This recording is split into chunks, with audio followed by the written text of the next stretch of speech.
Bonjour Patrice, vous êtes président de CEO de Pearltrees. Est-ce que vous pouvez nous en dire quelques mots? En un mot, Pearltrees c'est un réseau d'intérêt, c'est-à-dire c'est un endroit qui permet d'organiser ce que l'on aime, non seulement tout seul, mais avec les autres. Et on peut considérer que c'est une librairie des choses qu'on aime, une librairie magique, parce que c'est une librairie où les gens collaborent avec vous pour rajouter des éléments, pour les transformer. Et donc c'est une librairie qui vit de manière collaborative et où se trouvent, en un mot, tout ce que vous aimez sur le web. On a dépassé, il y a déjà quelques temps, le million de visiteurs uniques par mois, les 30 millions de pages vues toujours par mois, et les 400 000 visiteurs inscrits, actifs, membres de la communauté. Peut-être parler de la différence fondamentale entre les réseaux d'intérêt et la vague de curation et les réseaux sociaux. C'est-à-dire que les réseaux sociaux ont eu un rôle qui était de connecter les gens. Les réseaux d'intérêt ou les services de curation s'occupent des objets, des pages web, des photos, des choses, et connectent non pas les gens, mais les intérêts, ou les gens selon leur intérêt. Le fond de l'idée de curation, c'est qu'il y a un plaisir à organiser des choses que l'on aime, un plaisir profond, qui est non seulement un plaisir pour soi, mais une valeur pour les autres, puisqu'il permet de trier, de classer, d'organiser l'information, bien mieux qu'au fond le feraient des machines.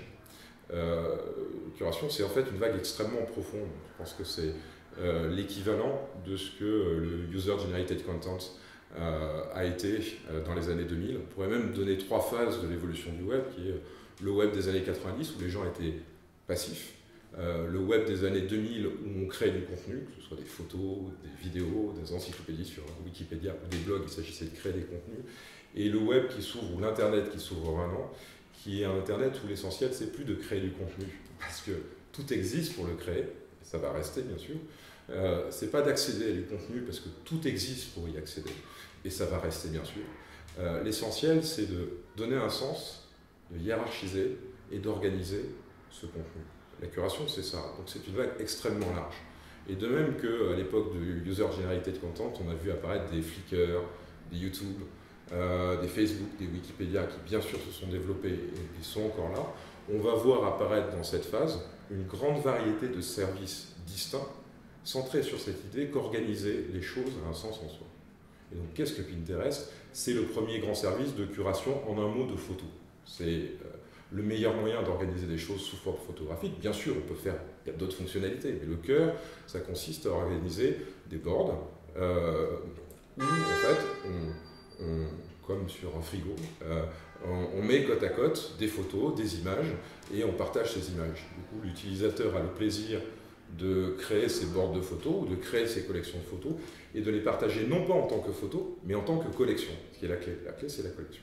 Donc, Pinterest, c'est le premier grand service de curation de photos. Pearltrees a une taille relativement plus modeste aujourd'hui, mais une croissance qui est tout à fait comparable, avec des ordres de grandeur comparables sur le long terme, en tout cas comparable à ce que Pinterest pouvait être il y a 6 mois, par exemple, et qui lui n'est pas centré sur l'organisation de photos, mais sur l'organisation de pages web, de toutes les choses. Et donc le cœur du sujet Pearltrees, c'est d'organiser tout ce qu'on aime.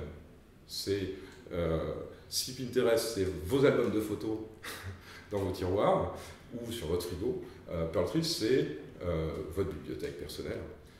Donc ces deux services appartiennent au même monde, mais ont un objectif très différent, d'ailleurs à la limite complémentaire. L'un sur les photos, l'autre sur les objets. Ensuite, il y a d'autres différences qui sont liées à ça. Évidemment, puisque Pinterest est là pour organiser et donner un sens à ces photos, il y a une présentation graphique dite de grid qu'ils ont inventée, qui est un pavage de photos.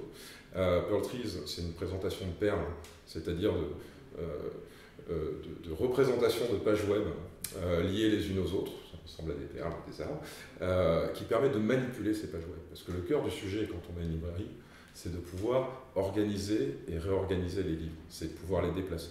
Donc Pinterest est fait pour présenter un album, Pearltrees est fait pour organiser, manipuler à l'infini tout ce que l'on fait. Par ailleurs, le système social à l'intérieur du service est lui-même différent. Pinterest, fondamentalement, c'est un système similaire à celui de Twitter dans un premier sens, où on suit des gens, et un peu évolué, qui en fait en partie un réseau d'intérêt, où on peut suivre un board en particulier, soit un album en particulier. Pearltrees, c'est en aucun cas un moyen de suivre des gens ou se connecter avec des gens, puisqu'il y a des réseaux sociaux qui existent, qui sont d'ailleurs très bien, Facebook, Twitter, il y en a plein d'autres, Tumblr, tout ce qu'on voudra, on peut suivre les gens. Là, on se contente de suivre les intérêts des gens. Par contre, on fait quelque chose d'absolument unique, qui est de pouvoir collaborer avec des gens sur des intérêts donnés, pour avoir des bibliothèques, et autant de bibliothèques communes, ou de sous-parties de bibliothèques communes que l'on veut, qu'on gère de manière collaborative.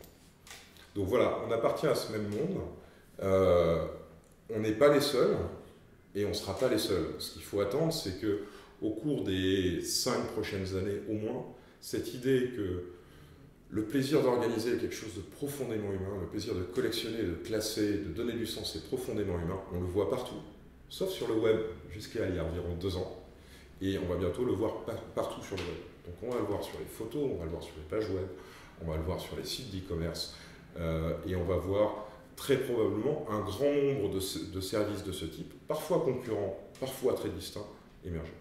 Et donc, par exemple, quand un utilisateur arrive sur Purtrees, comment il fait par exemple? Est-ce que tu as un exemple? Alors, il découvre en général parce que d'autres personnes en ont parlé, soit directement, soit en envoyant des collections, soit en demandant soit en ayant reçu une demande de participer à une collection donnée, donc il en entend parler comme ça, il s'inscrit à un moment donné, et typiquement, la première chose qu'il va faire, c'est construire sa collection. Il n'est pas là pour repérer quels sont ses amis, il y a certainement un grand nombre de ses amis ou followers ou followees Twitter qui sont déjà là, mais il les a déjà sur Facebook ou sur Twitter. Nous, on ne se préoccupe pas de ça. On va lui donner le moyen de commencer à créer sa collection. Il va installer un petit objet dans son navigateur qui s'appelle le perleur, qui permet de transformer en perles toutes les pages qui l'intéressent, de les mettre dans Purtrees. Il y a bien d'autres moyens de le faire, notamment de connecter Twitter et Facebook. Et petit à petit, en se déplaçant sur le web, à chaque fois qu'il trouve quelque chose d'intéressant, il va prendre l'habitude de le mettre dans Purtrees. Il va commencer à construire ses collections, un petit peu comme en utilisant un service de social bookmarking. À ce stade-là, ça a l'air d'être un social bookmarking un peu rigolo, avec des perles et peut-être assez puissant. Puis rapidement, il va se rendre compte d'une part qu'il y a un véritable plaisir, et là il va sortir du social bookmarking, il va jouer avec ses termes, parce que si ce sont réellement des choses qui l'intéressent, il va avoir envie de les classer, de les reclasser, de les placer les unes dans les autres, de leur donner du sens, de les renommer, de faire des choses comme ça. Il va commencer à jouer avec ce qu'il a. Donc là, ce qui est tout à fait unique, en fait, on est les seuls à avoir cette puissance pure de manipulation, parce qu'on est construit pour ça, parce qu'on existe essentiellement pour ça. Et surtout, il va se rendre compte qu'il n'est pas tout seul. Il va se rendre compte que d'autres personnes ont des perles extrêmement rares en commune avec lui. Extrêmement rares. Ce ne sont pas nécessairement des amis, ce sont peut-être des gens à l'autre bout de la planète. Mais il va se rendre compte que d'autres personnes que lui ont perlé ce post extrêmement ancien d'un blog extrêmement rare. Il est persuadé que sur, je ne sais pas moi, les groupes de rock à New York en mai 1982, et pas le reste, parce que le reste c'est relativement banal, et il va se rendre compte qu'il y a des gens qui ont des choses en commun. Donc il va commencer peut-être à prendre les perles des autres, d'autres vont venir prendre ses perles, il va y avoir une espèce d'échange comme ça, et progressivement, très probablement, il va finir par faire équipe avec cette personne qu'il ne connaît pas au départ, avec laquelle il va commencer à organiser un sous-dossier, un sous-Purtrees thématique. Et petit à petit, passion par passion, centre d'intérêt par intérêt, sa bibliothèque va devenir un mélange de ce qu'il rapporte lui, de ce que d'autres rapportent, et va devenir littéralement vivante. Donc c'est à la fois l'endroit où il va mettre ce qui l'intéresse, et où il va retrouver ce qui l'intéresse pour le partager, pour le relire, pour le revoir, et où il va découvrir de nouvelles choses, qui ne sont pas placées là ni par ses amis, ni par les gens qui follow, mais par des gens qui ont les mêmes passions précisément que lui. Bien sûr, il y a un grand nombre de fonctionnalités qui utilisent ça, qui mettent ça en musique, mais voilà le cœur. Ensuite, il va servir de Purtrees un jour pour chercher des choses, pour découvrir des choses d'intérêt en parcourant ce graphe d'intérêt que les utilisateurs construisent eux-mêmes. Et il va finir par avoir un endroit, c'est ce qui est le cœur d'un utilisateur actif pour nous aujourd'hui, où fondamentalement il met les choses qui l'intéressent, il retrouve les choses qui l'intéressent. Et c'est dans son expérience web, ce sera cet endroit unique pour les choses précieuses, pour les choses intéressantes, pour les choses nouvelles ou anciennes, mais pour les choses qui touchent ses passions. D'accord, on a parlé de faire des équipes sur certains sujets. Comment ça se passe? Je partage une perle avec quelqu'un et ensuite il y a des échanges à l'intérieur. On peut du coup rencontrer des gens à l'autre bout du monde et échanger sur des sujets, le sujet de la perle. Alors l'équipe, c'est l'unité sociale unique de Purtrees. Twitter a des followers, Facebook a des friends. Sur Purtrees, ce qui est radicalement nouveau, c'est que l'unité de base, c'est l'équipe. C'est-à-dire c'est quand on se met à deux pour organiser ensemble un Purtrees. pas notre compte. Un compte, c'est composé de Perl tree et de sous-Perl tree. Un Perl tree, c'est un dossier. Donc de dossiers, de sous-dossiers. Donc à n'importe quel moment, on peut prendre un dossier et collaborer sur ce dossier à 2, à 3, à 10, à 100, à 500. Et surtout, on peut emboîter ces dossiers les uns dans les autres. Donc je vais avoir dans mon Perl tree des choses qui sont faites par moi, et que moi qui intervient dessus, des choses qui sont faites par 2-3 personnes passionnées de photo, des choses dont je fais partie, des choses des choses qui sont faites par une centaine de personnes intéressées par ce qui se passe sur Wikileaks en ce moment, par exemple. Et tout ça, ce sont autant d'équipes différentes que je peux classer elles-mêmes, réorganiser elles-mêmes comme des dossiers, que je peux gérer elles-mêmes comme des dossiers, qui en fait sont comme n'importe quelle Perl tree, sauf que je ne suis pas seul dans ces Perl trees, d'autres personnes fonctionnent avec. C'est ce qui en fait, voilà, je parle d'une bibliothèque magique. Imaginez qu'une partie de votre bibliothèque soit commune avec une partie de la bibliothèque de quelqu'un d'autre. Et donc quand il rajoute un livre, il le rajoute pour vous. Et quand vous le commentez pour lui. Et à 2, à 10, à 100. Mais pas toute la bibliothèque, juste les parties qui vous intéressent. Donc littérature, ça va être un groupe de gens, et cuisine, ça va être un autre groupe de gens. Voilà le système social de Perl trees. Donc il y a un apprentissage très progressif. On n'a pas besoin de savoir tout ça au début. En fait, les gens ne savent pas tout ça au début. Ils le découvrent au fur et à mesure. Ils commencent par bookmarker des choses qui les intéressent. Et puis petit à petit, ils vont prendre celles des autres. Et puis petit à petit, ils vont se lier aux autres selon les intérêts. Ils vont constituer ces équipes. Et finalement, ils auront ces Perl trees qui sont des choses extraordinaires parce que ce sont des choses vivantes. On a ces intérêts et ceux des autres qui font 1000, 2000, 10 000, 50 000 perles. Voilà, selon les gens. Et est-ce que vous savez aujourd'hui s'il y a des gens qui ont partagé les intérêts, qui se sont rencontrés après Oui, bien sûr. Enfin, ensuite, on n'a pas de statistiques, on a juste des mails, mais c'est extrêmement fréquent puisque c'est très naturel.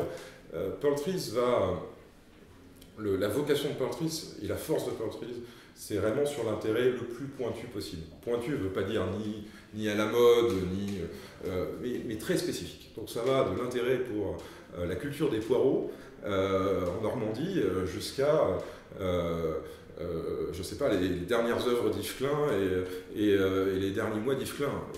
Tout ça, c'est pointu à sa manière. Et plus on a des centres d'intérêt d'une part et des Perl trees pointus, plus la force se révèle.